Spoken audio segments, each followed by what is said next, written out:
Welcome back to South of the Border. Welcome back to Late Night with the Gringo, everybody. Thank you for giving me a couple days off. I was pretty waylaid there with a pretty bad cold. Just, man, I was messed up. But it's good to be back. It's Christmas season. Got a few things to talk about. Amongst others, we have, of course, Kraven Hunter. You see I'm still bundled up. Why? Because it's cold here. And I got my coffee again. So, yeah, we're going to talk about Kraven Hunter. I just saw it a few hours ago. Probably the worst experience I've had in the theater in Mexico, and it wasn't just because about the movie. Movie wasn't terrible. It wasn't good either. It was just sort of like, wow, okay, well, I guess that's just sort of, the whole saying, you go out with a bang or go out with a whimper. I was going out with a whimper.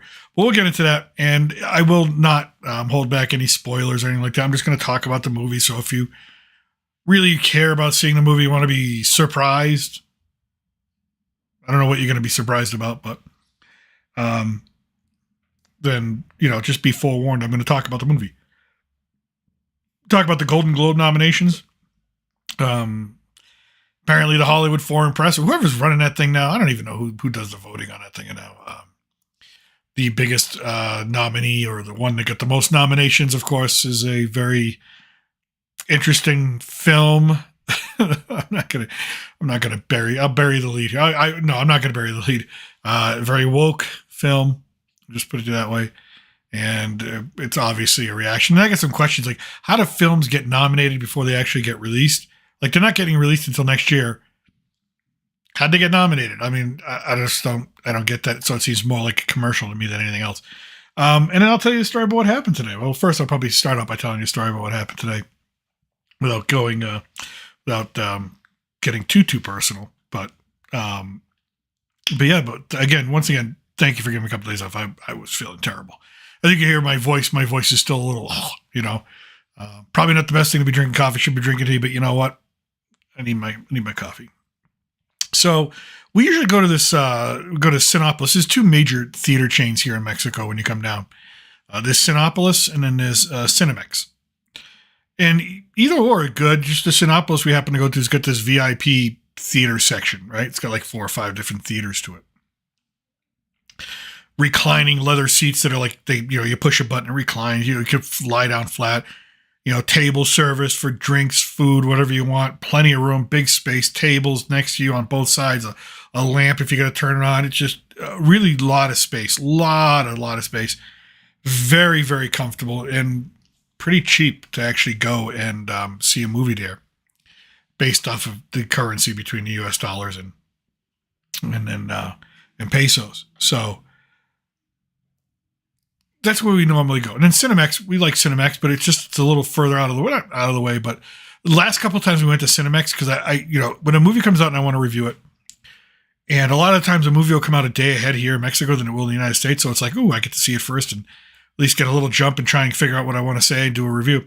So the last couple of times we went to go see a film in Cinemex, we get there and I'm like, yeah, I'm here to see this film. I think one of them was Beetlejuice, the sequel to Beetlejuice.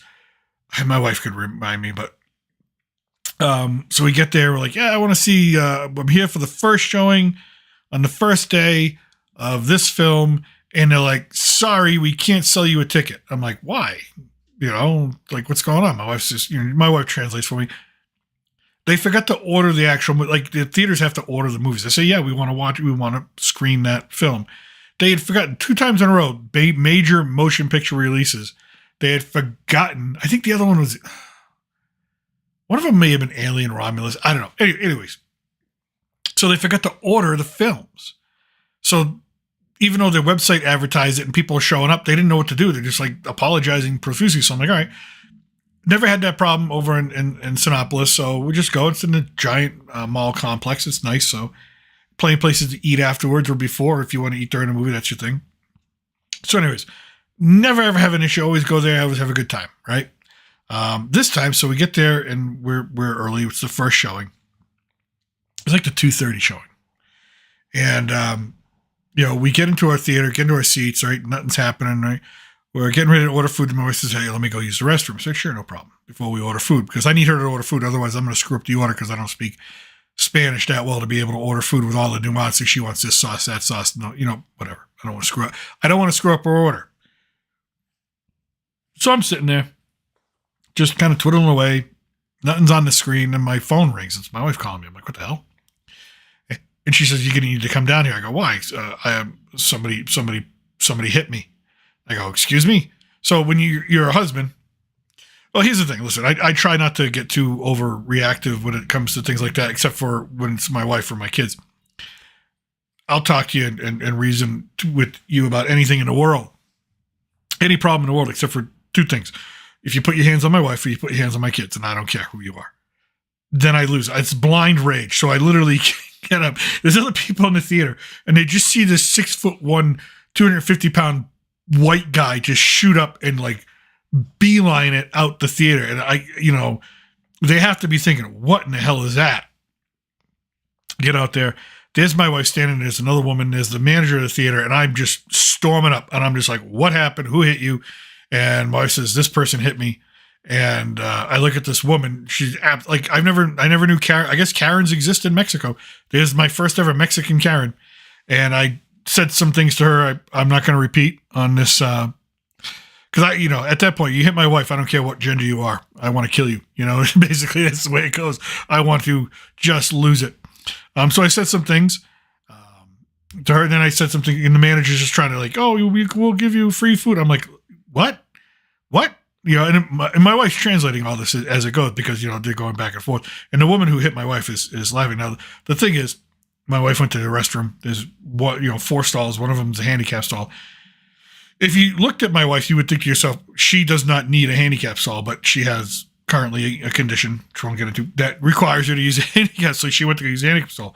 So this woman was upset, looking at my wife going, oh, she's not handicapped.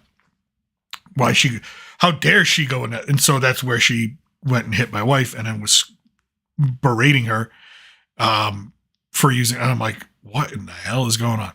So now apparently, according to this manager, he didn't want a problem. He just wanted everybody to go away. He didn't want a problem, Now I tell you people, I work retail. The minute another customer walks up to me and says some other customer laid hands on them, there's like immediately 911, immediately call my internal security, immediately get footage of the area. Like it becomes a thing here because, again, and this is where I will criticize Mexico, to the women, you have to understand that the violence against women is often not taken very seriously.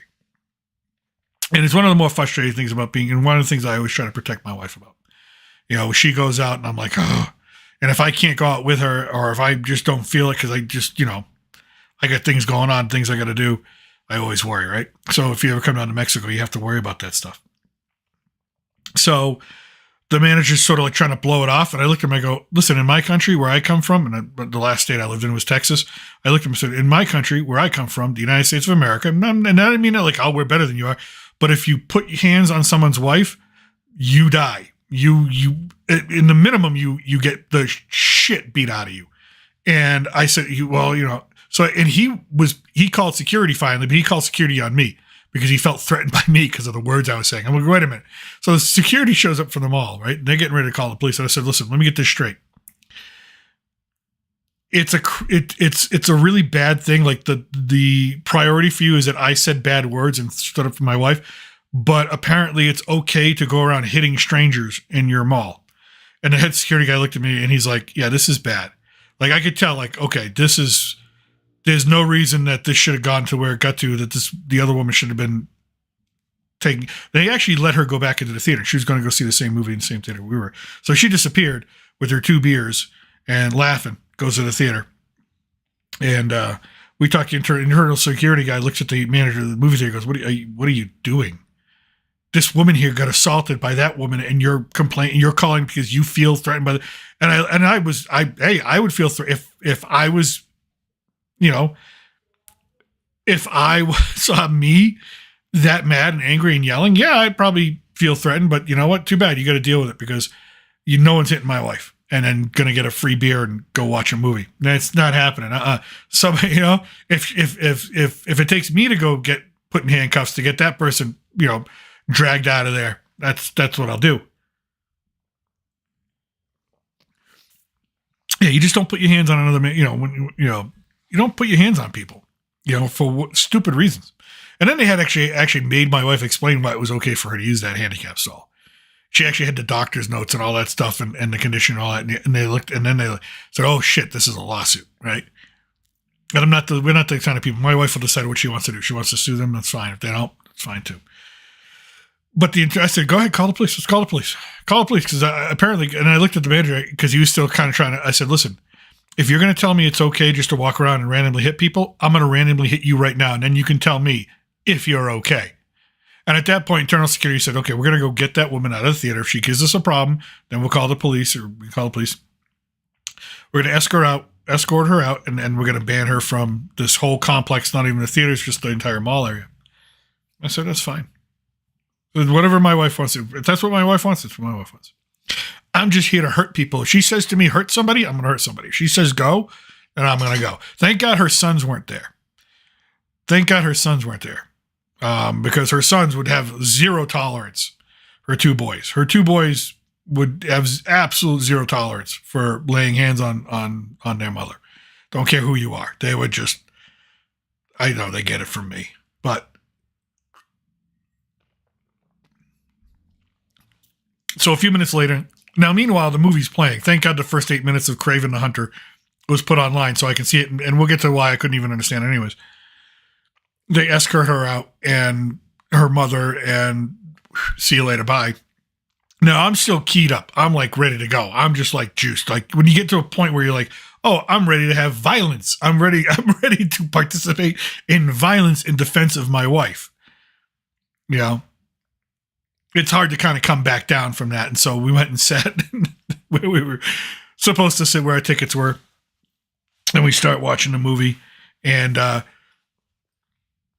we missed probably like the first like 3 or 4 minutes of it. We missed all the trailers, missed probably the first 3 or 4 minutes of the movie. And, which is okay, because here's another tip for Mexico. If you're going to come down here as an American and you want to see a movie, if that movie has a different language being spoken in it, I'll give you an example. The first like 8 minutes of Kraven the Hunter, they speak Russian because they're in that area. They're in that part of the world, and they are Russian. The family is Russian. They will put subtitles at the bottom of the screen, but they're Spanish subtitles because you're in Mexico.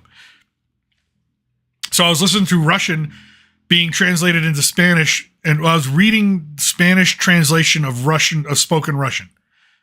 I think that makes sense. So yeah, I was reading, and again, that's an exercise all in itself. So I'm keyed up, ready to throw hands, and then having to deal with, translating Spanish into English from the Russian that it was being translated from. Okay, fine. Still, the opening of the movie, entertaining with action sequences. You kind of piece together what's going on. I've been around the block a few times with these action movies and comic movies. Kind of put it together, kind of figure it out. Anyways, and so then the rest of the movie went. But it took me probably a good 20, 30 minutes just to kind of be like, all right, let me watch the movie and not look for something. Because I'm just looking around going, all right, who's next? Yeah. So yeah, that was interesting. So yeah, a few things you got to know about Mexico is one, most men will talk about being tough. They're not. That's the thing, dude. And that's in any country, but here, they really take it personally offensive if you threaten them. They know the guy was way smaller than me. I don't care. It's just one of those things, one of those cultural things. They, they see Americans as, cowboys, ready to go. And that's what I probably the stereotype I reinforced at that point.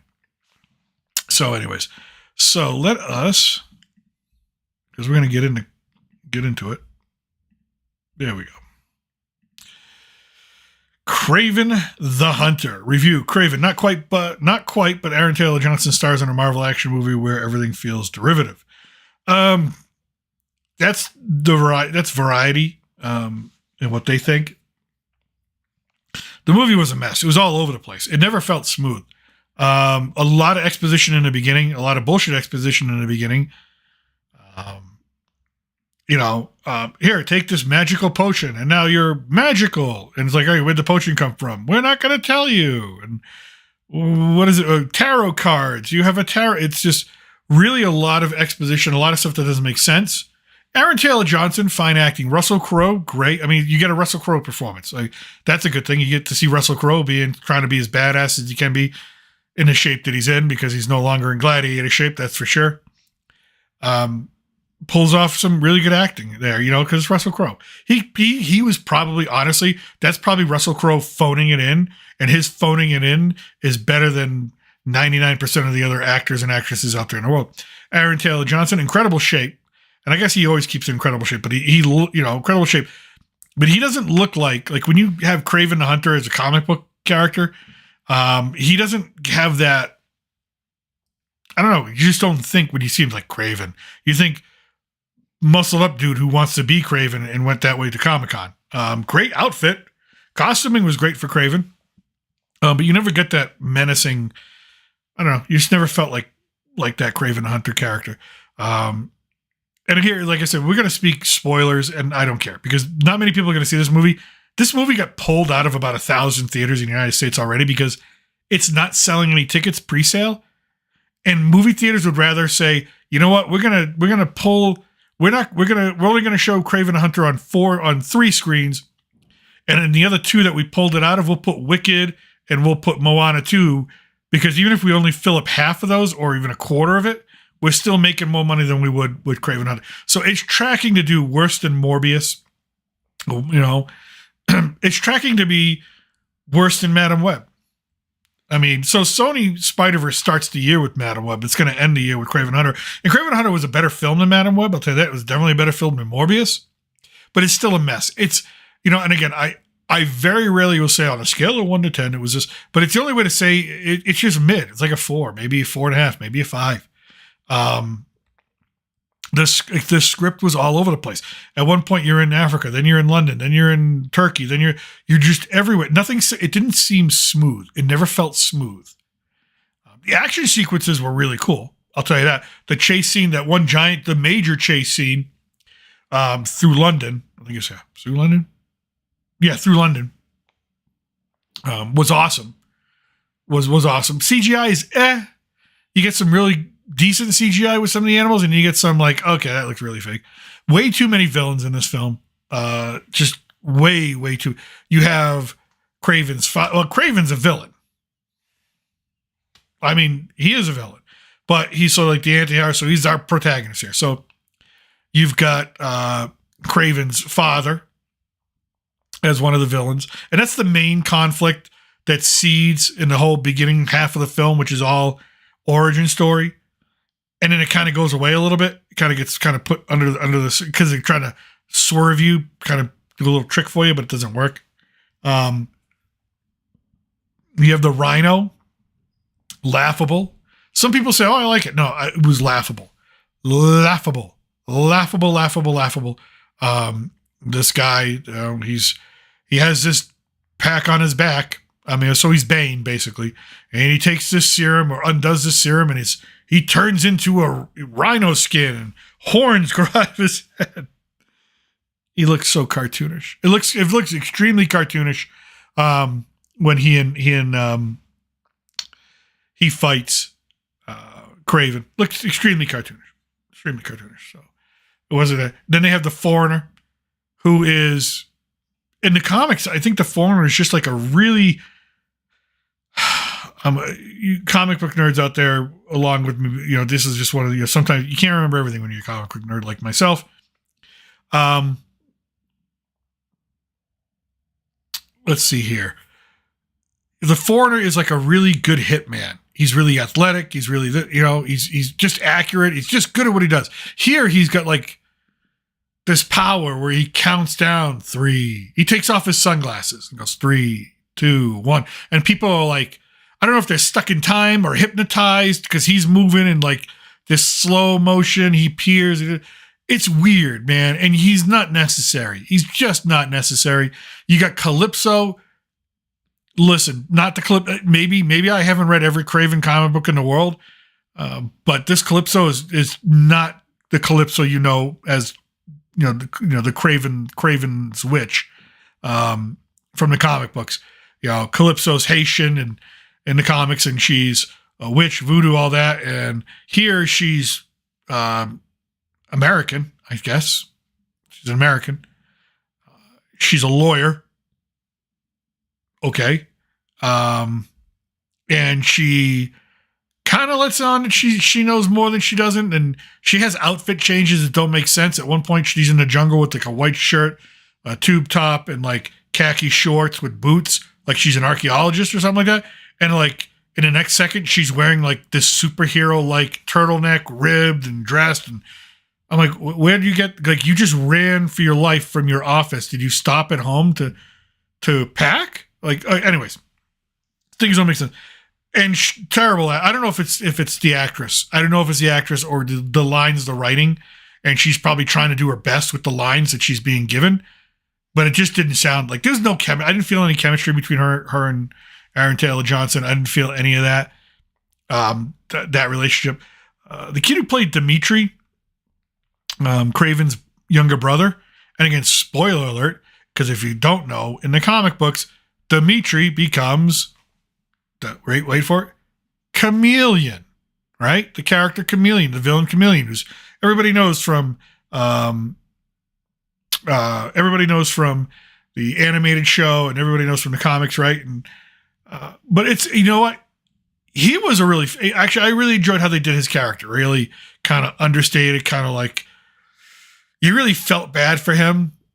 And then he kind of did this thing where he had the ability to mimic people's voices, just hearing them the first time. It's like, oh, and people actually say, hey, he's a real chameleon. And I'm like, oh. It's like 20 minutes in, that's like someone says that about his character. Oh, he's a real chameleon. Thanks. We already knew that, but thank you. It just doesn't, it's like the line is for either people who already know, and if people who don't know aren't going to understand it and get that. Right? And so, you know, technically he's not a villain. Maybe he's a villain. I don't know. There's just way too many characters being crunched in there. Way too many plot points left off. Way too many plot holes. Again, you're in one scene with Aaron Taylor Johnson, and he's like, I got to go do this. And instead of like in the next second, he's in Eastern Siberia. It's like, it's almost like there was no time had passed. It's really weird.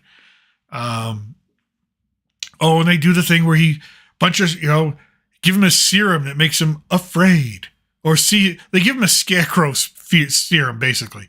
You know, if you're a DC comic fan, the scarecrow, you know, he takes this serum and he sees the thing that he fears the most. And it's just a ton of spiders dropping down. You get a Daily Bugle, a couple Daily Bugle shots on the internet. And so you get, you know, they try to connect it to the Spider-Man verse. There is a good movie in there somewhere. That's the thing too. There's a good movie in there somewhere. It really needed somebody to look at the script and go, no, cut this out. We don't need this character. Trim that, edit that, make that a little bit more smarter. Or there's a good film in there. And so I can't blame, or I don't look at the actors and go, it's their fault for the execution. It's really the execution of the director, the writer, and the producers. The editors. There's a good film in there, but it just doesn't come out on screen. And it's like one of those films where I'm like, all right, I know I'm not enjoying the film when I'm looking at my phone going, okay, how much time has passed and how long is this film going to be? Or even when I have the urge to look up, how long is this film? How many minutes does this thing run? No post-credit scene, no end-credit scene, no mid-credit scene. Why? This is the last Sony Spider-Verse film. This is it. They've already announced that the Spider-Verse is ending. Sony's not going to go forward with it. Why would they? I mean, Venom was profitable beyond their wildest imaginations. Take the win and go. You have the L with Madam Web. You're going to have an L with this. This movie's not going to do well. It's not going to do well at the box office. It's tracking to do horribly.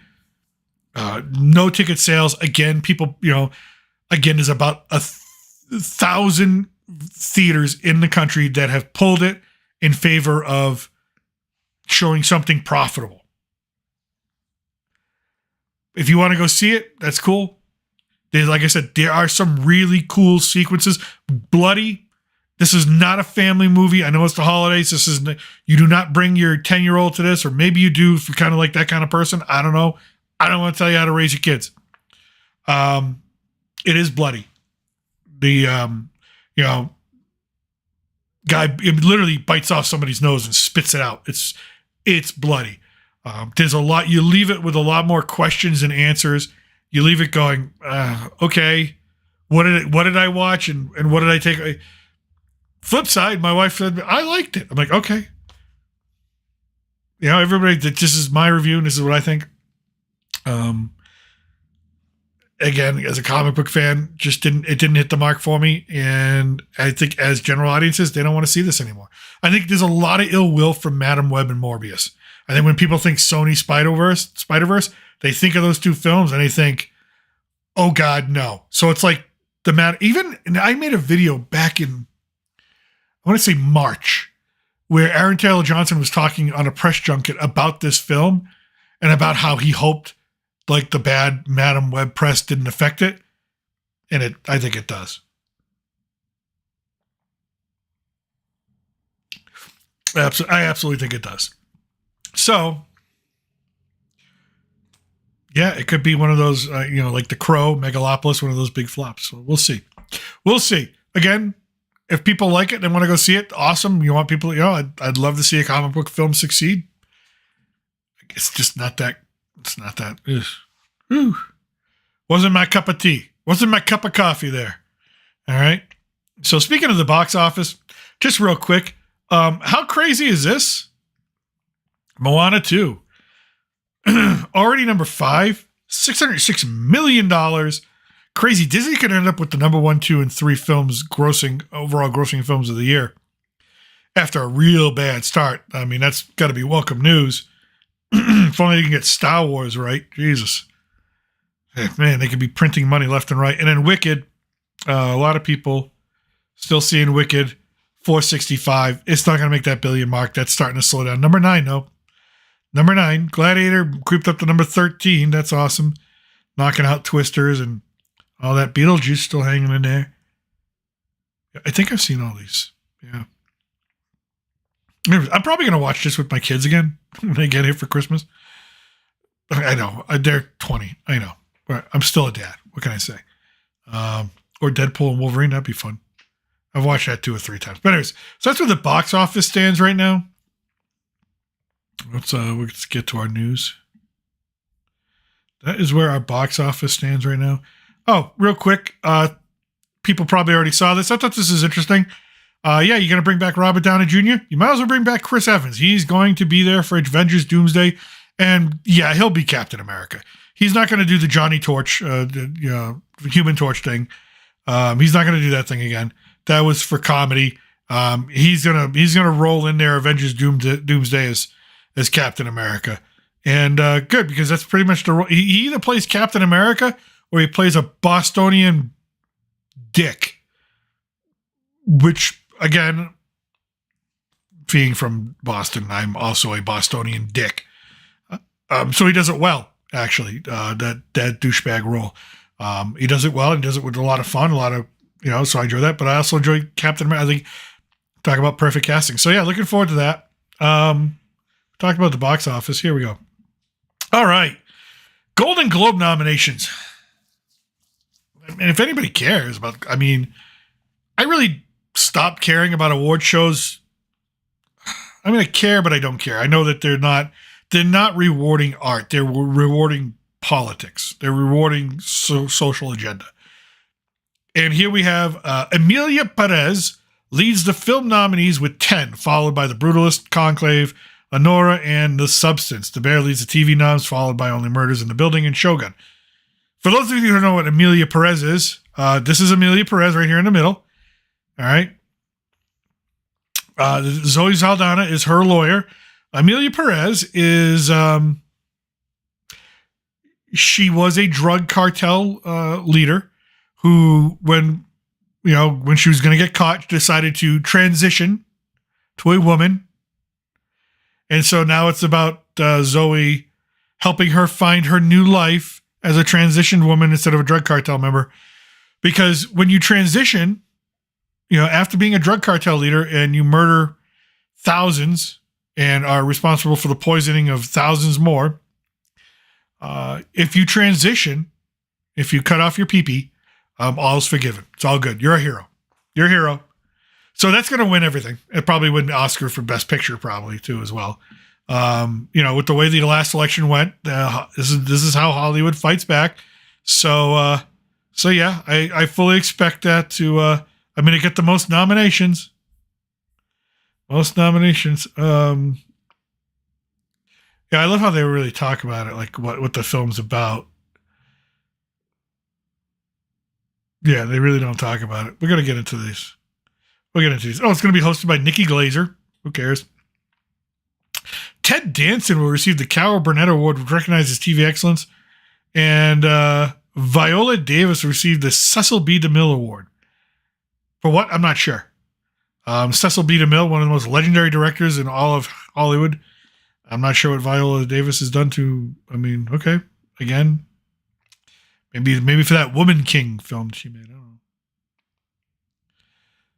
Anyways, here we go. Best Motion Picture and Drama. The Brutalist. Didn't see it. A Complete Unknown. Conclave. Dune Part 2. Nickel Boys. September 5th. And again, Dune Part 2 should win that. That movie was friggin' phenomenal. At least if I'm giving out the awards, it's Dune Part 2. Musical, Best Motion Picture, Musical Comedy. Honora challenges Amelia Perez, A Real Pain. The Substance. Wicked. Wicked should win that, but Amelia Perez will win that. Because it just, when you cut off your pee-pee, all is forgiven. Hollywood. Let's see here. Best Motion Picture Animated. Flow. Inside Out 2. Memoir of a Snail. Moana 2. Wallace and Gromit the Wild Robot. I can see the Wild Robot winning that. It really should be Inside Out 2. It was a cultural phenomenon. It had a great message. I think it really spoke to adults and kids and really addressed a lot of issues, societal issues like anxiety and things like that is growing in this country. And I think it did it in a very nice way. So I think that'll win. But the Wild Robot will probably win. Wallace and Gromit's cool too. Cinematic and box office achievement. Well, Inside Out 2 or Deadpool and Wolverine. I mean, it's basically what was the bigger release. It wasn't Beetlejuice. It was Deadpool, Wolverine, Inside Out 2. It's not going to be Wicked, right? Wicked had the better marketing, but it's not going to, unless Wicked all of a sudden gets that 1 billion mark. No. So it should be Inside Out 2 or Deadpool and Wolverine. They want to spread the love. They'll probably give it to Inside Out 2. They won't give Ryan Reynolds a statue. Best Motion Picture Non-English Language. All We Imagine Is Light. Amelia Perez will win that. Again, Amelia Perez. Cedar Cigar Vermilio. I'm Still Here was pretty cool. I did see that. So, anyways, best performance by a female actor in a motion picture. Here's where I get it. Like, The Last Showgirl hasn't been, it doesn't release until January, but yet she's nominated. Pamela Anderson for The Last Showgirl. Angelina Jolie, Maria, Nicole Kidman, Baby Girl. She's getting a lot of press for that one. I guess she gets, again, all I hear about Nicole Kidman and Baby Girl is that there's like a lot of nudity and sex. Okay. I guess if that's what you're going to sell your thing on, all right, fine. Tilda Swinton, great actress. The Room Next Door. Fernanda Torres, I'm Still Here. Kate Winslet Lee. For the ones that I've seen, because Baby Girl isn't out yet. Last Showgirl isn't out yet, right? So I'm like, all right. But probably Pam or Nicole Kidman will get that. They like Nicole. Let's see here. Male actor in a motion picture drama. And The Brutalist. Timothy Chalamet, A Complete Unknown. Daniel Craig, Queer. I guess we already know who's winning that. Ralph Fiennes, Conclave. He probably should get Sebastian Stan playing Donald Trump in The Apprentice. Why could I see him getting that? Again, you got to think politically with these things. You really do. You really have to think politically. So either Daniel Craig or Sebastian Stan's going to get that. Best performance by a female actor in a motion picture, musical, or comedy. Amy Adams, Night Bitch. That's how I used to say goodnight to my girlfriend in high school. Night Bitch. Anyways. Cynthia Erivo, Wicked, Carla Sofia Gascon, Amelia Perez. Again, that's probably the one that's getting it. Mickey Madison, Demi Moore, Zendaya. Yeah. I could see Cynthia getting it, but they're going to give it to the... I cut off my male parts, so I'm no longer guilty of anything. All right. Best performance by a male actor in a motion picture, musical or comedy. Gabriel LaBelle could win that for Saturday night. Yeah, I think Hugh Grant, Heretic, that would be good. That was more of like I don't know if you call that a musical or comedy. But anyways, we'll see. That one's who cares. Supporting role, Selena and Amelia. Either Selena's going to get it or Ariana's going to walk away with that. That's just the way that is. Maybe Zoe. Again, Amelia Perez, Wicked. Again, you got to look at it like you have to. They want to make a political statement. Orange man bad. Conservatism bad. Let's see here. Supporting role in a picture. Denzel Washington should win that because he was awesome. It was friggin' awesome. Edward Norton's a great actor, but he's just an a-hole. In real life, he's known as being just not a nice person. And he sometimes misses out on he gets nominated, but he misses out on winning. Guy Pearce is I've loved Guy Pearce as an actor since I saw him in LA Confidential back in 97. If you haven't seen LA Confidential with Guy Pearce, Russell Crowe, Kim Basinger, who she won the Oscar for that, Best Supporting Actress, along with Kevin Spacey, a bunch of other really good actors and actors, great writing. Danny DeVito's in it. Again, great writing, great script, great film, great acting. Just phenomenal movie. If you haven't seen LA Confidential, see that. It's really good. Really well done. Maybe I'll do a retro movie review on LA Confidential. This week's retro movie review was Scrooge, by the way. So I posted that. Some guy, and I did a poll. I said, who's your favorite Scrooge or Ebenezer Scrooge? Who played it better? And I put Bill Murray because of Scrooge. And I put Michael Caine for A Muppets A Christmas Carol. And I put George C. Scott. And I put Sir Patrick Stewart, who both played Ebenezer Scrooge. And some guy wrote back kind of angrily, Bill Murray played Frank Cross, not Ebenezer Scrooge. And I'm like, yeah, I know. It's the same character. They changed the names. Again, I have degrees in English and literature, and I used to teach English. Believe me, I can look at a movie and go, it's A Christmas Carol. And I can interpret it. Anyways, but thank you for the angry comment. I appreciate that. Let me know that. Thanks for explaining that for me. Best Director Motion Picture. Here's what I don't get. Is there more? Where's Villeneuve? Where's Dune? Like, he should absolutely be there in this category.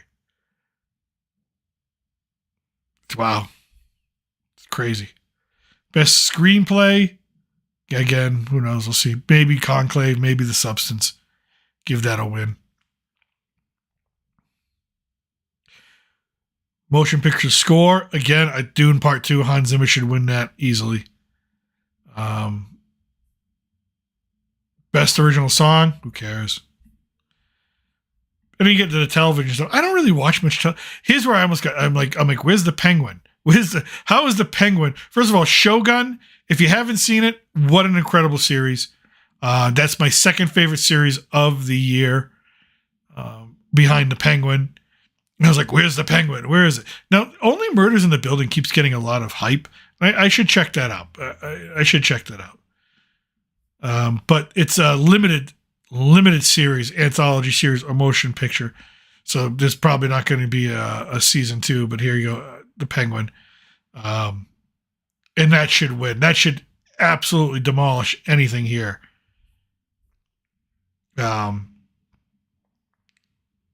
Anything. And then where's my girl? Where is she? See, again, I don't watch enough of this to even want to comment. I don't have enough time.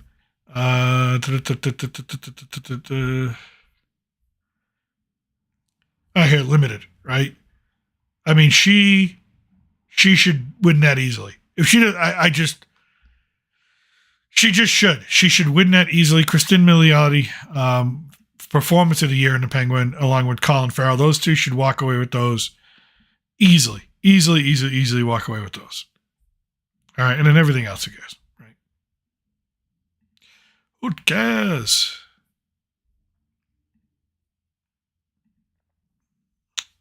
Boom, boom, boom, boom, boom, boom, boom, boom. Let's get back to my sweet shining face. There we go. So yeah, if you watch the Golden Globes, I mean, if you care about that, they always say it's a precursor to the Oscars, and no, it's not. What's cool is Conan.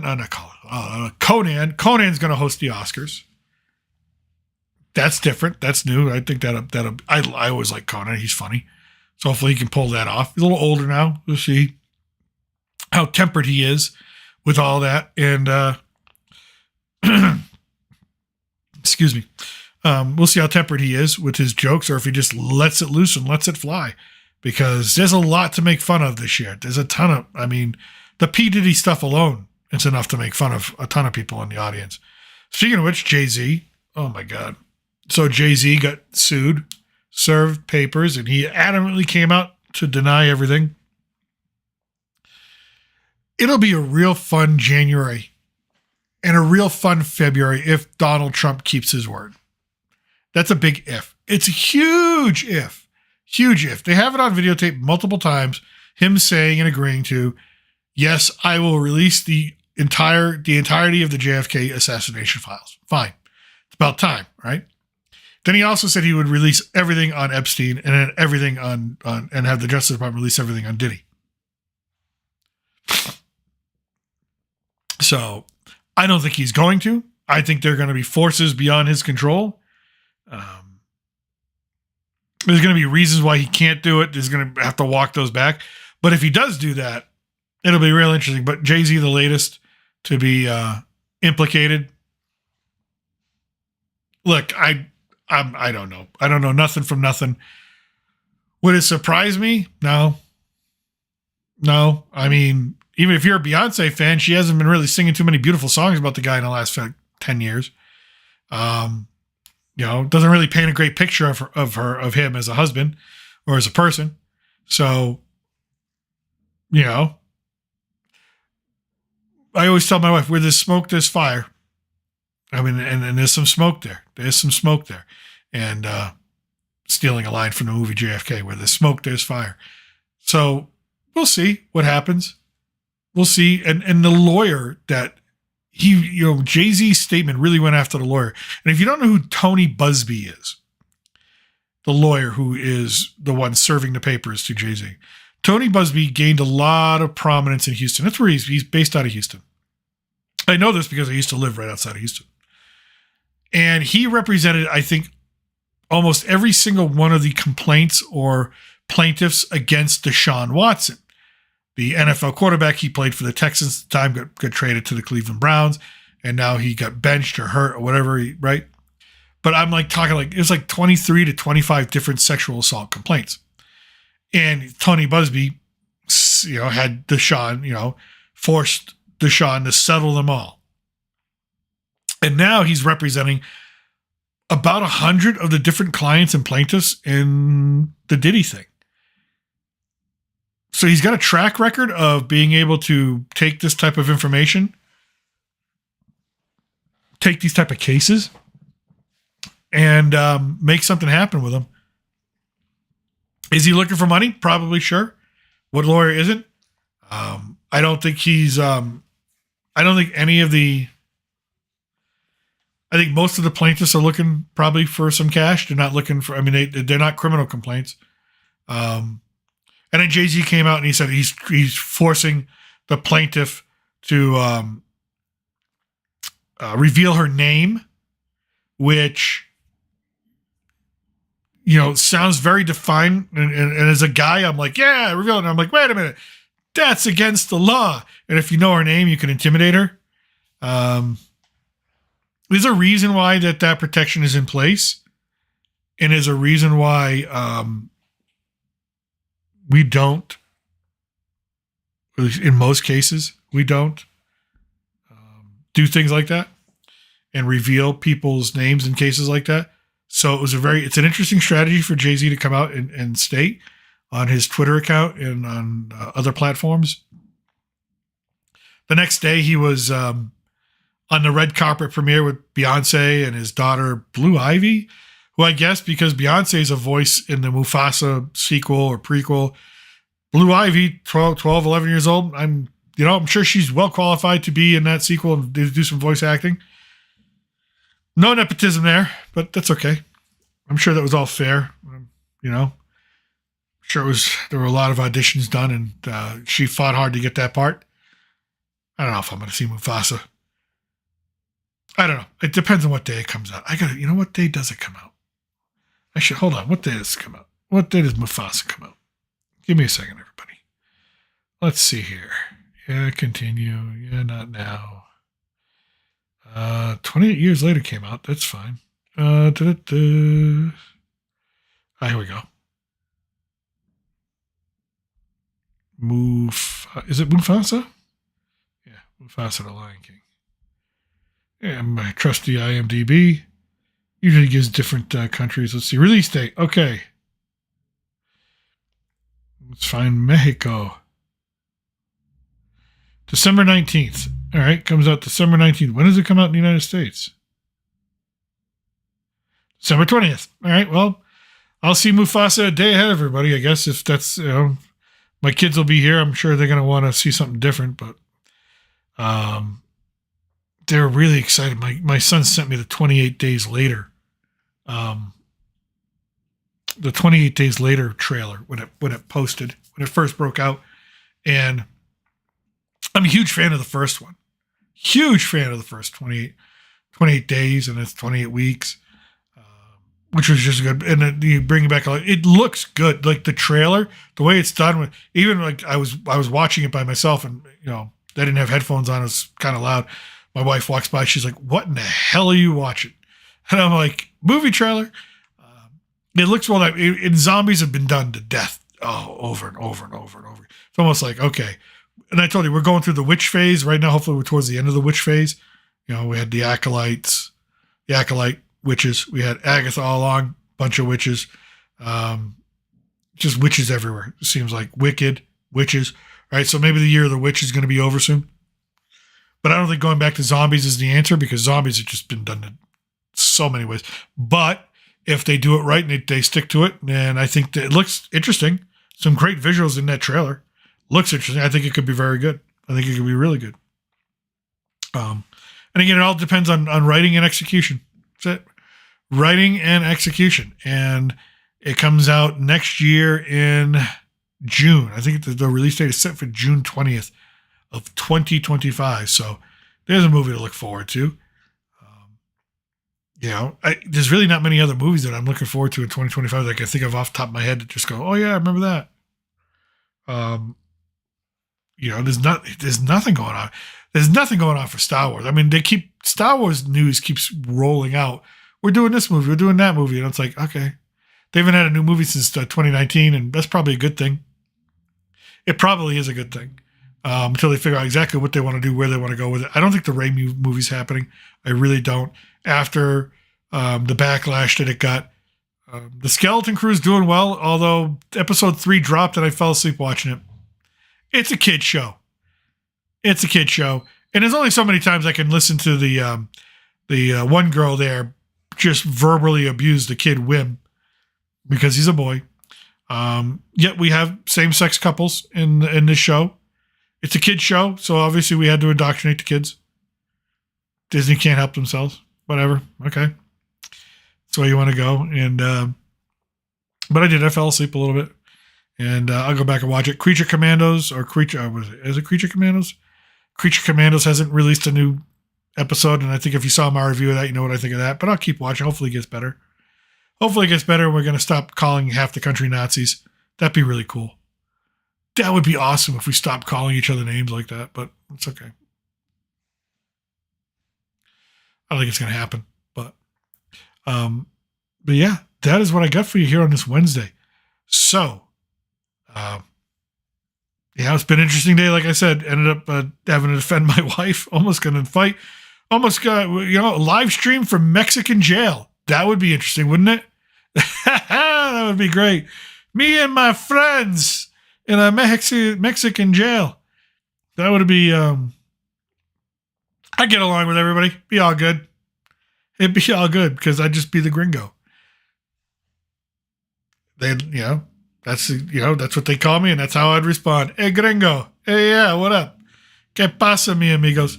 So, saw a mid-movie that I'm going to forget about in a day or two, unless I talk about it again or want to talk about it again. I don't know if I'm going to talk about it. I'll probably do a formal evergreen review on it, but other than that, I don't know if I'm going to really spend my time anymore. I mean, if the Sony Spider-Verse is dead and the Sony Spider-Verse is dead, why dig it back up again? But you think about it, I mean, they had, how many Morbius? I'm going to forget something. Morbius, Madam Web, 3 Venom, that's 5. Kraven, that's 6. I'm forgetting something. I have to be, like, it couldn't have just been 6 movies. Couldn't have been. Maybe it was. Okay. Correct me if I'm wrong in the comment section. But with that, I'm going to let you go. I'm going to go play some video games. I feel a little bit better. I'm going to go check in on my lovely wife, love of my life, and see how she's doing. And I'll probably stream the video game, so I'll probably play some Skull and Bones. I was going to stream Street Fighter 2 because I downloaded it, and I realized, oh yeah, this is a game from when I was 18, and the graphics are wonky. It's hard to watch. Never mind just hard to play anymore. I don't know how I did it when I was a kid. A lot of liquor. I was drinking a lot of beer back then. Anyways, all right, so from south of the border, just lost everybody. There we go. So from south of the border, thank you for joining me for episode 15 of Late Night with the Gringo. If you did enjoy it, hit like, subscribe, and share this out. I appreciate it. Appreciate coming back to you, and I'll come back to you tomorrow night. About the same time, 9, 10 o'clock your time. I'm going to set more formal time come this weekend. But thank you. Salud, a huevo, and Feliz Navidad from south of the border. We out of here.